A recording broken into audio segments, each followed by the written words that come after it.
जो हमने पहला मॉक टेस्ट कंडक्ट किया था ना, उसमें से मैं लेके आया हूँ, ठीक है। और क्वेश्चन का भी ये होगा कि मैं वो टॉपिक लेके आऊंगा जो जल्दी से मैं समझा पाऊँ, जो मेजॉरिटी स्टूडेंट को समझ में आए, और जो मेजॉरिटी स्टूडेंट जिनको सॉल्व भी कर पाए, ठीक है। फॉर एग्जांपल मैं आज ट्रिग्नोमेट्री के क्वेश्चन नहीं लाया, जो 3-4 थे। अब उसमें अगर मुझे कोई थीटा का कोई या 2 cos 60 theta and sin 30 theta, अगर वो एंगल का मुझे से पूछ रहा है, तो मैं बगैर उसकी बिल्कुल बेसिक फाउंडेशन दिए मैं वो एमसीक्यूज आपको नहीं समझा पाऊंगा, ठीक है। तो ऐसों को मैं अवॉइड करूंगा। लेकिन इन केस अगर कोई उनका छोटा कॉन्सेप्ट है, जैसे पहला क्वेश्चन आज हम करेंगे उसका बिल्कुल छोटा कॉन्सेप्ट है, तो ऐसों को मैं जो है ना कवर करवाता चलूंगा। चलिए जी, बिस्मिल्लाह। जी, ये नोट कर लें, ये भी कभी कभी अक्सर आता है कि if A and B are two positive numbers, then GCD, जिसको मैं पहले बता चुका हूँ, GCD कहे, GCF कहे या HCF कहे, सबकी बात एक है, ग्रेटेस्ट कॉमन डिनोमिनेटर या ग्रेटेस्ट कॉमन फैक्टर या हाईएस्ट कॉमन फैक्टर, बात वही है, ठीक है। So GCD of A and B, A B दो पॉजिटिव नंबर है, उसने बताए हुए पहले ही, वो क्या होगा पूछ रहा है। If it is known that LCM 16 है and product of AB is 64, ये एक दो मैंने पहले भी क्लास में बताया था। तो उसका क्या है जी, एलसीएम जो है उसको मल्टीप्लाई करें एचसीएफ के साथ, तो वो हमेशा दोनों नंबर्स का प्रोडक्ट आती है। यानी कि चलिए मैंने ए कामा भी लिख देता हूँ। ए कामा मीन्स कि वो दो नंबर जिनकी हम एलसीएम और एचसीएफ ले रहे हैं, तो हमेशा ए और बी के बराबर आएंगे। चलें, अब गिवन क्या है भाई, एलसीएम गिवन है और प्रोडक्ट गिवन है, एचसीएफ नहीं गिवन, तो आप क्या करेंगे, एचसीएफ को उधर ही रखें, ये बिल्कुल बेसिक है। प्रोडक्ट इधर लेके जाएं, डिवाइडेड बाय एलसीएम कर दें, तो ये हो जाएगा हमारा, प्रोडक्ट है 64 डिवाइडेड बाय एलसीएम है 16, तो आंसर आ जाएगा 4। So option B is correct, ठीक है। चलें, जहां मसला हो मुझे रोक दीजिएगा, थोड़ा क्विकली चलेंगे क्योंकि क्वेश्चन ज्यादा है। चलें, ये समझ लें, ये फॉर्मूला आप याद रख लें कि जब भी जीसीएफ एचसीएफ एलसीएम और प्रोडक्ट की बात करें, तो आपको बस ये याद रहना चाहिए। मैं दोबारा लिख देता हूँ, HCF is equal to product of two numbers, ठीक है। फिर दो चीजें देगा, तीसरी पूछेगा, जहां जैसे एचसीएफ पूछ रहा था, तो हो सकता है एलसीएम एचसीएफ दोनों देके जस्ट प्रोडक्ट पूछे, या हो सकता है कि एचसीएफ और एबी देके एलसीएम पूछे, ठीक है। अब इतना आपको खुद ग्रिप होना चाहिए इस कॉन्सेप्ट में। अगले क्वेश्चन पे चलते हैं। चलें, ये भी एक दफा क्लास में मैंने शायद बताया था, I don't exactly remember, but what is the number of roots, ठीक है। या फिर कभी कभी कहता है what is the number of values, ठीक है। ये एग्जैक्टली रूट्स नहीं पूछ रहा, नंबर ऑफ रूट्स पूछ रहा है, तादाद पूछ रहा है, क्वांटिटी पूछ रहा है, कि इसको अगर किसी पॉलिनोमियल को हम सॉल्व करें तो उसकी कितनी वैल्यूज आएंगी, ठीक है, या उसके कितने आंसर्स आएंगे, यूं समझ लें। अच्छा, तो सिंपली होता है, आपको करना क्या होता है, देख लें कि हाईएस्ट डिग्री कौन सी है। डिग्री कहते हैं हम किसी भी पावर, सॉरी किसी भी बेस के ऊपर जो पावर होता है। तो डिग्री ऑफ पॉलिनोमियल इसमें 5 है, ठीक है। हाईएस्ट मतलब है तो 4 3 2 1 0 भी है, लेकिन हाईएस्ट 5 है। तो जो हाईएस्ट होता है वही होता है, वही हमें बताता है कि नंबर ऑफ रूट्स इसके कितने निकलेंगे। वो सॉल्व नहीं करेंगे आप, जस्ट नंबर ऑफ रूट्स बताने हैं। तो भाई हाईएस्ट पावर है 5, तो रूट्स होंगे 5, which means answer is D. Is that clear? Similarly अगर कोई क्यूब का Yes, दे sir. देता, X cube plus 2x² minus 3 is equal to 0, ठीक है, और आपसे पूछता कि x की कितनी वैल्यूज आएंगी, या फिर ये कहता कि इस पोलिनोमियल की कितनी आएंगी, या ये कह देता कि इस क्यूब पावर इक्वेशन की क्या आएंगी, कुछ भी बोल ले। जब ये पूछ रहा है कि नंबर ऑफ वैल्यूज और रूट्स कितनी आएंगी, आप जस्ट देखें हाईएस्ट पावर कितनी है हमारी इक्वेशन में, उतनी ही नंबर ऑफ रूट्स आएंगे, विच मीन्स इसके हिसाब से 3 आती, ठीक है जी। ये छोटी छोटी चीजें लिखते हैं Yes. ताकि आइंदा काम आए हमारे ये। चले, अगला है, ये इस टाइप के क्वेश्चन हमने क्लास में किए हैं। हाँ जी। At present the ratio between the ages of Arun and Deepak is, Arun और दीपक की रेशियो इसमें दी हुई है, is 4 and 3 after 6 years। After 6 years means कि क्या 6 क्या हुआ, ऐड होगा, किस Yes, चीज में sir. होगा वो हम बाद में देखते हैं। चले, after 6 years Arun age will be 26 years, बल्कि ये तो खुद बता रहा है सिंपली। ये तो बिल्कुल सिंपल क्वेश्चन है कि अरुण एंड दीपक की एज की जो रेशियो है दैट इज 4:3, ठीक है। एंड देन आफ्टर 6 years, आज से 6 साल बाद, अरुण's एज विल बी यानी कि अरुण के लिए मैं ए यूज कर रहा हूँ, यानी कि अरुण की आज की एज में 6 साल ऐड करूँ तो उसकी एज 26 हो जाएगी, तो आज इसकी एज क्या हुई 20। ठीक है, what is age of Deepak at present, तो दीपक की एज आज कितनी है, सिंपली इस इक्वेशन में ए की जगह 20 रखें एंड चलिए मैं इसको थोड़ा क्रॉस यहीं से कर देता हूँ, इस 3 को इधर मल्टीप्लाई करें, इस डी को इधर लेके जाए तो ये 3 इधर मल्टीप्लाई हो जाएगा, 4D हो जाएगा जी। ये समझ में आई बात? जी सर, आगे समझ में। ये हो जाएगा 60 divided by 4 is equal to D, so the age of Deepak right now is 15। 15। Is it clear? Yes sir. चलें अगले पे चलते हैं जी। ये भी मैंने आपको समझाए थे शुरू शुरू के क्लासेस में कि रैशनल इरेशनल नंबर का क्या सीन होता है। तो मैंने निमरता ने मेरी एक चीज एडिशन की थी, लेकिन मैंने फिर भी आपको वही कहा था कि आपको एक चीज याद रखनी है इरेशनल के लिए, वो जो मैंने लिखवाया था फॉर्मूला, कोई बताएगा मुझे? जब हम पढ़ रहे थे रैशनल नंबर को चेंज कर रहे थे डेसिमल में, उन दिनों में मैंने एक चीज बताई थी कि हमें कैसे पता चले डेसिमल देख के कि वो जो है इरेशनल नंबर है या फिर इरेशनल है। चलिए नहीं याद आ रहा, मैं एक और हिंट दे देता हूँ। हमने रिकरिंग और टर्मिनेटिंग का कॉन्सेप्ट पढ़ा था, उससे रिलेटेड था। अभी भी याद जो टर्मिनेटिंग और नॉन रिकरिंग होते हैं वो होते हैं रेशनल। कम अगेन,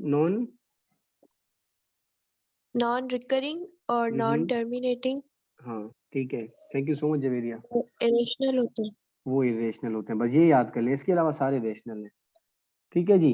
तो नॉन में जो बच्चे कुछ नए भी आए हैं तो मैं दोबारा बता देता हूँ, नॉन रिकरिंग का मतलब ये है कि कोई सर्टेन सीरीज रिपीट नहीं हो रही। अगर यहाँ पे देखिए 3 3 3 वो रिपीट हो रहा है, ठीक है ये नॉन टर्मिनेटिंग लेकिन रिकरिंग है, तो ये हमारी ये कंडीशन फुलफिल हुई, ये नहीं हुई तो इसको छोड़ दें। 1/2 का तो सीधा 0.5 आंसर आता है, ये भी खत्म हो गई है ये।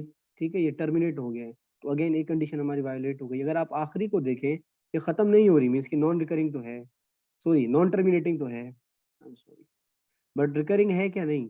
तो फिर आप देखें पहले पॉइंट के बाद 1 0 आया, एक पैटर्न ये है, उसके बाद 1 1 0 का पैटर्न है, फिर 1 1 1 फिर 0 का पैटर्न है, विच मीन्स कि कोई पैटर्न रिपीट नहीं हो रहा, रिकर नहीं हो रहा।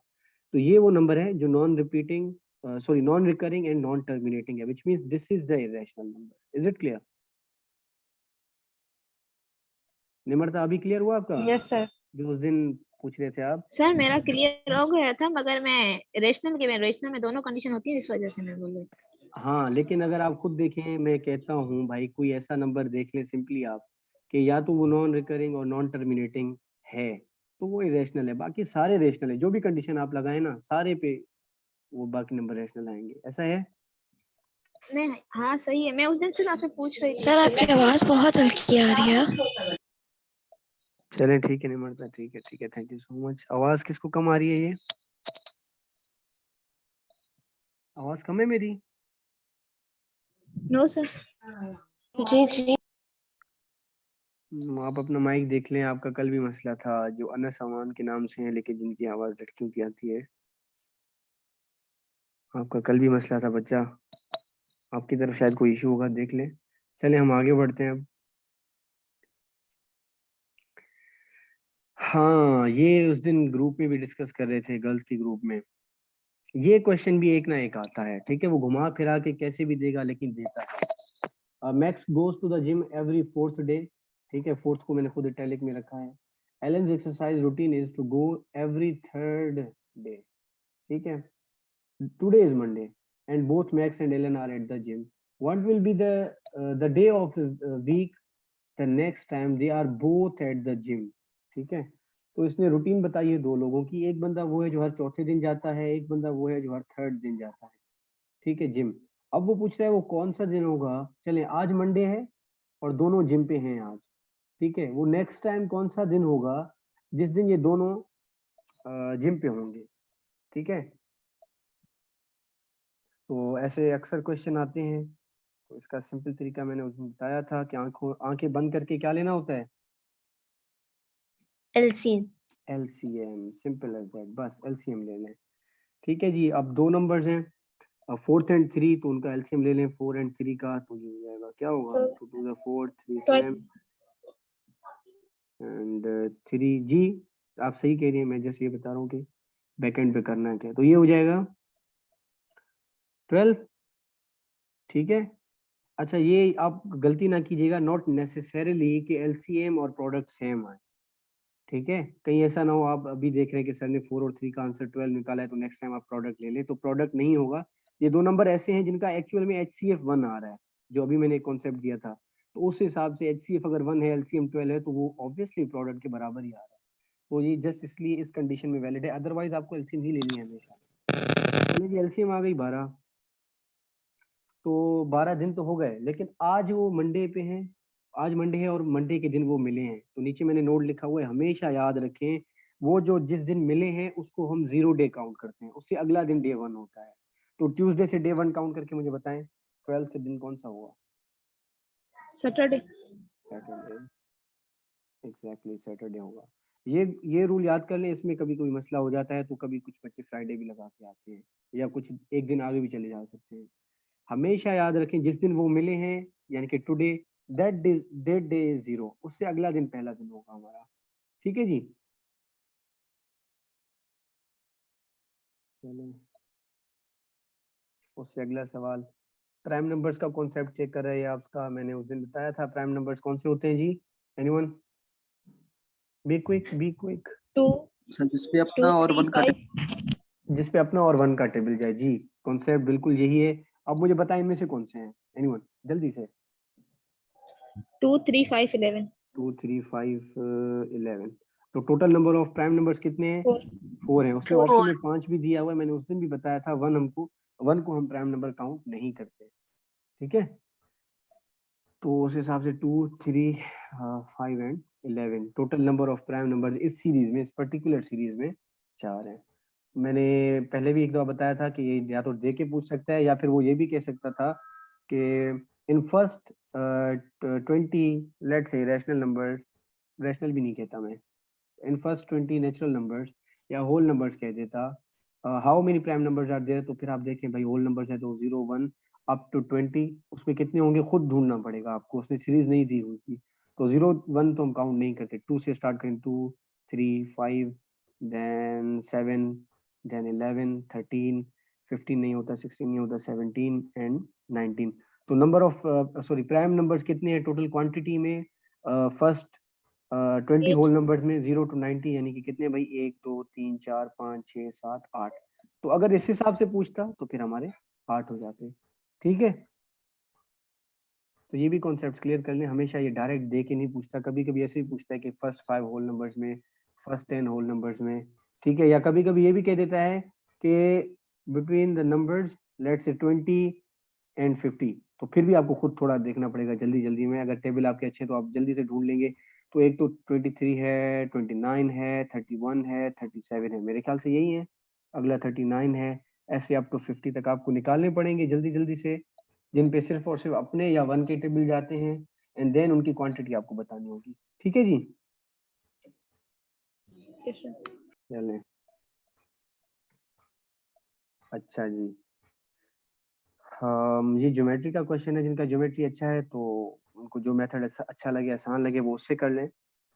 चलें, ये कह रहा है use analytical geometry to determine to classify the quadrilateral. Quadrilateral ऐसा कोई भी शेप जिसके 4 कोने हों या 4 एंगल हों या 4 साइड्स हों, ABCD विद वर्टाइसेस, ये एंड ये 4 पॉइंट्स इसमें दिए हुए। अब क्वाड्रिलेटरल का मसला ये कि ये रेक्टेंगल भी क्वाड्रिलेटरल होता है, अगर आप देख लें, स्क्वायर भी होता है, रोम्बस भी होता है। अच्छा, रेक्टेंगल के अंदर से हम पैरेललोग्राम निकालते हैं, वो भी थोड़ा इस शेप का होता है, तो उसके भी देखा जाए तो 4 एंगल 4 साइड होती हैं। तो अब इनमें से ये कौन सा है, ये डिटरमाइन करने के मुख्तलिफ तरीके हैं। एक तो सिंपली ये होता है कि 4 पॉइंट्स है ना ABCD, मैं अगर ऐसे रखता ABCD, ठीक है जी, कुछ ऐसा शेप आता है, आई एम नॉट श्योर कि ये रेक्टेंगल होगा या क्या होगा, लेट्स अज्यूम कोई भी एक शेप था 4 साइड का। तो आपने पॉइंट A लगाई, पॉइंट B लगाई, पॉइंट C लगाई, पॉइंट D लगाई, फिर आप इनकी डिस्टेंस लें। ठीक है जी, अगर AB BC का डिस्टेंस सेम आ गया, CD और AD सबका सेम आ गया, फिर तो ये स्क्वायर हो गया। ठीक है, लेकिन उसके साथ आपको उसमें एक चीज और देखना पड़ता है। अब स्क्वायर और रोम्बस का ये मसला है, पतंग पतंग अगर आप लोगों ने देखी हो ना, वो कुछ इस तरीके से होता है, ठीक है जी, चलिए सॉरी फॉर द शेप। मतलब कहने का ये है कि उसका जो स्क्वायर है उसमें तो 90 के एंगल बनते हैं ना सारे। रोम्बस का मसला ये है उसमें कुछ एंगल 90 से बिलो होंगे, कुछ एंगल 90 से ग्रेटर होंगे। अब 90 का एंगल जो जिनको नहीं पता तो वो ऐसे होता है, बिल्कुल परपेंडिकुलर लाइन होती है, ठीक है। तो रोम्बस का ये मसला होता है, उसमें जो एंगल्स हैं वो 90 के नहीं होते, सारे एंगल 90 के नहीं होते, या छोटे होते हैं या बड़े होते हैं। और ये बीच बीच में चीजें आ रही हैं, नोट करते जाएं। ये डायरेक्टली भी पूछ सकता है कि the angles in the rhombus are, तो वो कह सकता है कि ऑल एंगल्स आर 90, या फिर कह सकता है कि बिलो देन 90 एंड अबव 90, तो रोम्बस के लिए वो ठीक होगा। सिमिलरली स्क्वायर के लिए अगर पूछ ले तो स्क्वायर की 4 साइड भी बराबर होती है, चारों एंगल्स भी बराबर होती है 90 की, ठीक है। अच्छा, इसके साथ एक और पॉइंट है जो इन दिनों दोनों को डिफरेंट जो है ना डिफरेंस इनके इनमें लाता है, वो है डायगोनल। डायगोनल हम कहते हैं अगर कोई ऐसा शेप हो, ये ए है, ये बी है, ये सी है और ये डी है, तो ये जो कल उस दिन हमने मैट्रिक्स में भी पढ़ा था, डायगोनल क्या था भाई, हमारा ए सी था, ठीक है। तो इन शेप्स में ए सी भी है और बी डी, ये दोनों डायगोनल्स हैं। तो अगर डायगोनल्स सेम है, ठीक है, यानी कि मैं कह रहा हूँ ए सी और बी डी सेम है, तो वो हमारा स्क्वायर हो जाएगा। ये पॉइंट भी नोट कर लें आप कि diagonals in square are equal या सेम, यानी कि उनकी डिस्टेंस सेम है। अगर इसकी डायगोनल फॉर एग्जांपल 4 मीटर है, तो ए टू सी की भी जो डायगोनल की लेंथ होगी वो भी 4 सेंटीमीटर होगी। लेकिन रोम्बस में क्या मसला है कि डायगोनल्स इक्वल नहीं होते, ठीक है, ये भी याद कर लें। रोम्बस में ए सी और बी डी बराबर नहीं होते, ठीक है जी। A C is not equal to B D. थोड़े छोटे होंगे या थोड़े बड़े होंगे, ज्यादा नहीं होते डिफरेंस, लेकिन फिर भी डिफरेंस होता है। आप खुद देख लेना, अगर उसके एंगल छोटे बड़े हो गए तो उसका क्या मतलब हुआ, थोड़ी बहुत तो उनकी साइड्स भी डिफरेंट हो जाएंगी, और इसी वजह से हमारे डायगोनल्स डिफरेंट आते हैं। ये जस्ट मैंने एक कॉन्सेप्ट बिल्ड किया, छोटा कॉन्सेप्ट था। अब हम आते हैं एमसीक्यूज पे। हम अब इसके करने के दो तरीके हैं। एक तो ये है कि जिनकी अगर ग्राफिंग अच्छी है तो वो जल्दी से ऐसे 4 क्वाड्रेंट बनाएं और चारों पॉइंट्स को जो है ना वो पुट करें। लेट से अगर पॉइंट ऐसे बनते, कोई एक इधर आता एक इधर आता, लेट से एक इधर आता एक इधर आता, और जल्दी से मैं पॉइंट कर देता, मुझे नजर आ जाता कि लेट से ये एक रेक्टेंगल है, तो आप जल्दी से रेक्टेंगल लगा देते। सॉरी इसमें नहीं है, अगर होता तो, ठीक है। अगर आपकी ग्राफिंग अच्छी है तो मैं ये मेथड अप्लाई करता था एमसीक्यू सॉल्व करते हुए कि भाई जल्दी से जो पॉइंट दिए हुए हैं बस वो लगा लो, एंड उनको जो है फिर कनेक्ट कर लो। कनेक्ट करने के बाद कोई ना कोई शेप आपको मिल जाता है, ठीक है। या तो बिल्कुल अगर क्लियर हो तो ऐसा कुछ मिल जाए तो जल्दी से लगा लो, रेक्टेंगल है, ठीक है। अगर कोई ऐसा शेप मिल जाए पॉइंट्स में तो ये थोड़ा ऐसे कर लें, तो ये पैरेललोग्राम है जी, जज़ाकल्लाह, ठीक है। या फिर थोड़ा ऐसा मिल जाए जिसकी एंगल्स में थोड़ा डिफरेंट आपको नजर आ जाए तो जल्दी लगा ले रोम्बस है, ठीक है जी। तो आप इनको लगा के देखें, एक ऐसा कॉपी पे जल्दी से करके देखें ये कहाँ पे लाए करते हैं। याद है ना ये मैंने पढ़ाए थे पॉइंट्स कैसे लगाए जाते हैं, या भूल गए? नहीं सर याद है। जी जल्दी से लगाएं, मैं जिनको याद नहीं है उनके लिए थोड़ा नहीं तो लिख देता हूँ। यहाँ पे दोनों पॉजिटिव आते हैं, विच मीन्स कि एक्स भी पॉजिटिव होता है, वाई भी पॉजिटिव होता है। यहाँ दोनों नेगेटिव होते हैं, विच मीन्स कि एक्स भी नेगेटिव होता है, वाई भी नेगेटिव होता है। अच्छा, विच मीन्स यू समझ लें, यहाँ पे +1 +2 +3 सीधा जाएगा, और ऊपर भी +1 +2 +3 सीधा ऊपर जाएगा। इस चक्कर में क्या होगा भाई, -1 -2 -3, और नीचे -1 -2 -3, ये दोनों ड्रा हो गए। अब इनसे आप वो दोनों निकाल सकते हैं कि ये +1 है वाई, ये +2 है, +3 है, और ये -1 -2 -3। सिमिलरली इसका भी निकालना है। खबर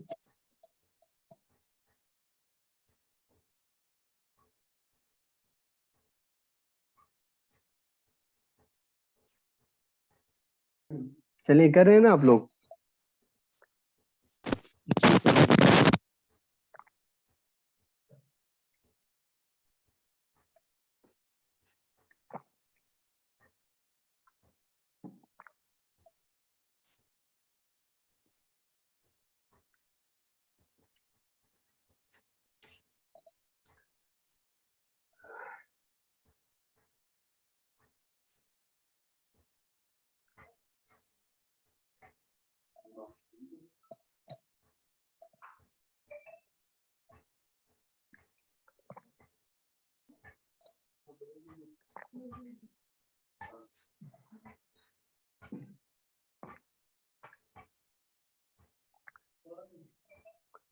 चलिए आंसर आना शुरू हो गया।